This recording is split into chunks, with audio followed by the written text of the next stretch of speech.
ধর্মীয় উপলক্ষে সেটা যে ধর্মের হোক। আপনারা যেখান থেকে দেশ রূপান্তরের সঙ্গে যুক্ত রয়েছেন সবাইকে স্বাগত জানাচ্ছি। আমরা আপনাদেরকে জানিয়ে রাখতে চাই, ঈদের প্রথম জুমার নামাজ শেষে ধর্মপ্রাণ মুসলমানরা বাইতুল মোকাররম থেকে বের হচ্ছেন নামাজ পড়ে। বেলা 12টার সময় আমরা দেখেছি দূর দূরান্ত থেকে অনেক ধর্মপ্রাণ মুসলমানরা ঈদের পরে কিন্তু তারা বাইতুল মোকাররমে পবিত্র জুমার নামাজ পড়তে তারা এসেছেন। অন্যান্য দিনের থেকে আজকের চিত্রটি একেবারেই ভিন্নভাবে দেখা যাচ্ছে। আমরা আপনাদেরকে একটু দেখানোর চেষ্টা করছি দেশ রূপান্তরের ক্যামেরার মাধ্যমে।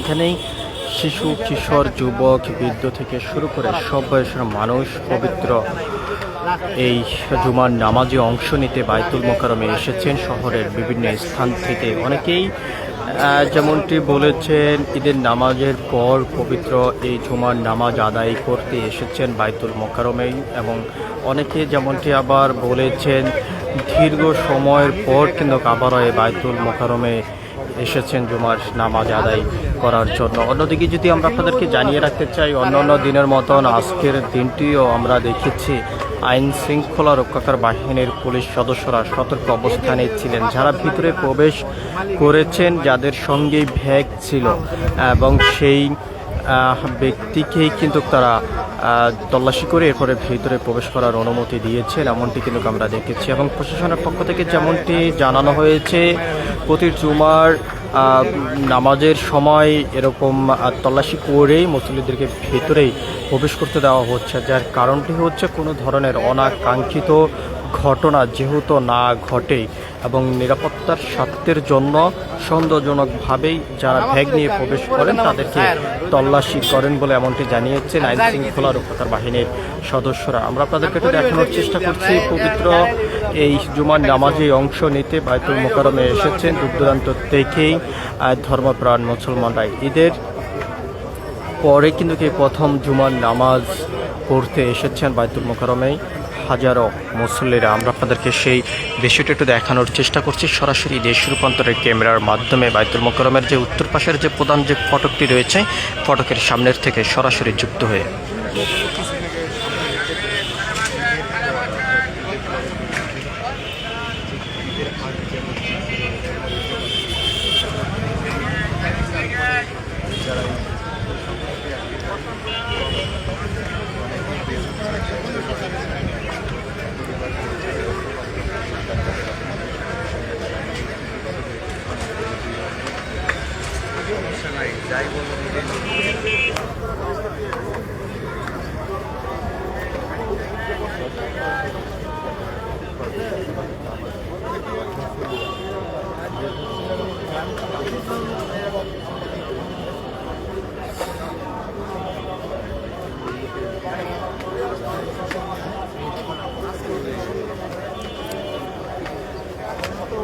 আপনারা যেখান থেকে দেশ রূপান্তরের সঙ্গে যুক্ত রয়েছেন আবারও সবাইকে স্বাগত জানাচ্ছি। আপনাদের সঙ্গে রয়েছি আমি মোহাম্মদ খোকা।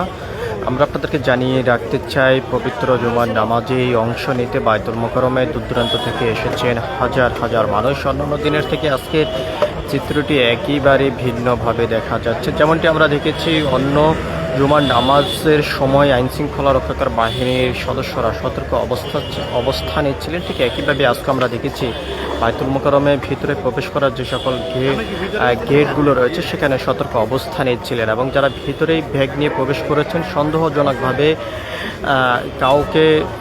কাউকে সন্দেহজনক হলে কিন্তু আমরা দেখেছি ব্যাগ তল্লাশি করে তাদেরকে ভিতরে প্রবেশ করার অনুমতি দিয়েছেন আইন শৃঙ্খলা রক্ষাকার বাহিনীর সদস্যরা। এবং আইন শৃঙ্খলা রক্ষাকার বাহিনীর পক্ষ থেকে যেমনটি জানানো হয়েছে যে নিরাপত্তার স্বার্থেই প্রতি জুমার নামাজের সময় তারা এই সতর্ক অবস্থানে থাকেন এবং কোনো ধরনের অনাকাঙ্ক্ষিত ঘটনা যেহেতু না ঘটে সে বিষয়ে তারা সবসময় সতর্ক অবস্থানে থাকেন বলে এমনটি জানিয়েছেন। আমরা আপনাদেরকে একটু সরাসরি দেখানোর চেষ্টা করছি বাইতুল মোকাররমের উত্তর পাশের যে প্রধান যে ফটকটি রয়েছে ফটকের সামনের থেকে সরাসরি যুক্ত হয়ে ঈদের নামাজ শেষে এই প্রথম জুমার নামাজে অংশ নিতে এই দূর দূরান্ত থেকে বায়তুল মোকাররমে আসতেই শুরু করেছেন বেলা 12টার পর থেকে ধর্মপ্রাণ মুসলমানরা, এবং জুমার নামাজ শেষেই আমরা দেখতে পাচ্ছি যে ধর্মপ্রাণ মুসলমানরা বের হচ্ছেন বায়তুল মোকাররম থেকে। সব কিছু মিলিয়ে এই ছিল এখনকার মতন আমার কাছে বায়তুল মোকাররম থেকে সর্বশেষ। পরবর্তী আপডেট পেতে সবাই দেশ রূপান্তরের সঙ্গেই থাকুন। ধন্যবাদ সবাইকে।